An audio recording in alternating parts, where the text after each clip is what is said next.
yang kalian lakukan itu?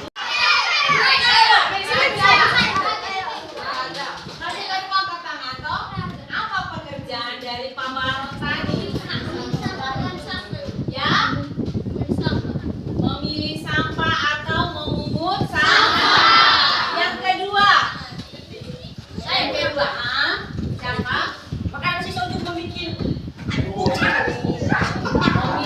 pupuk organik dan anorganik. Ketika dia memilih sampah organik dan anorganik, itu artinya dia mengolah sampah.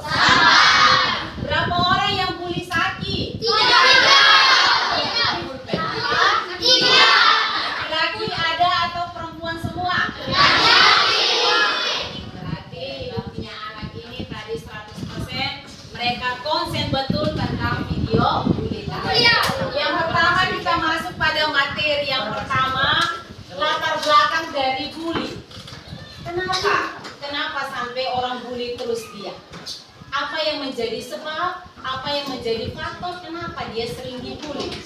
Latar belakang yang mempengaruhi anak tersebut atau siswa atau manusia siapa saja yang dibully. Latar belakang yang pertama adalah jika kita kaitkan bahwa kalian ini adalah siswa-siswi atau peserta didik yang ada di kita punya lembaga tercinta SMPS Maria Bintang Laut. Yang pertama, kenapa dia sering dibully? Latar belakangnya bahwa dia itu adalah anak yang pendiam. Pendiam artinya dia tidak bersosial dengan teman.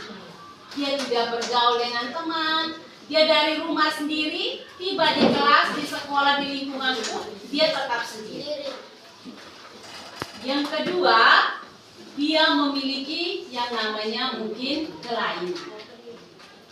Kelainan artinya ketika dia terlahir di dunia, ketika dibentuk dalam rahim, dia sudah memiliki gen. Biologisnya dia sudah ada kelainan.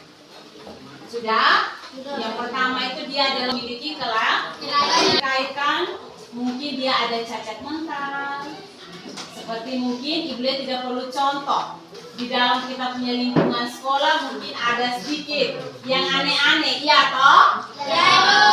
Sedikit-sedikit ada yang aneh-aneh. Kalau kita sudah mulai yang aneh-aneh gitu, itulah yang menjadi faktor utama kita dibully. Sampai sini ada yang kelompok lebih dari 1 orang, mereka mulai melihat. Atau sudah loyal apa kan? Baik, yang berikutnya aku menambahkan sedikit ya, terkait dengan pentingnya tidak membuli orang. Dengar, setiap manusia terlahir begitu adanya, begitu kurangnya. Tidak ada manusia yang sempurna. Ingat, tidak ada manusia yang sempurna.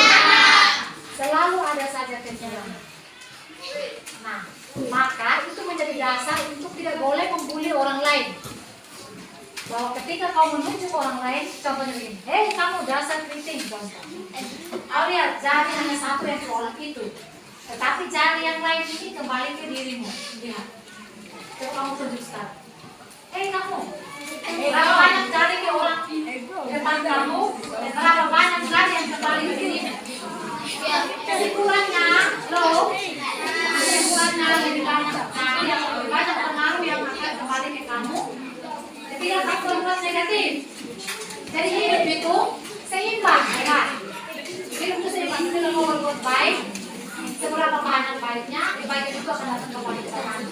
Ketika kamu berbuat negatif, dan kamu bully, mengejek, menghakimi, mencaci maki orang, kau akan mendapatkan imbalan yang seimbang. Seperti orang bilang hukum karma. Itu dia berjalan secara alami. Nah, program yang dibuat ini di sekolah ini disosialisasikan akan dipantau terus. Kalian punya perilaku ke depan. Lihat, mereka akan mendatang anak-anak itu membuli. Ketika diberi pengertian, kita diberi kasih lagu sosialisasi lagi dan tidak ini, maka akan tindak lanjut bisa diubahkan kalau Anda tidak positif. Paham tidak? Paham. Terus dampaknya begini. Tadi Ibu dia sudah singgung tentang dampak positif dan negatif. Dampak orang yang membuli dan korban membuli. Orang yang membuli juga dampak tidak baik terhadap dirinya, yang mental itu tidak negatif, tapi terhadap orang lain. Terus orang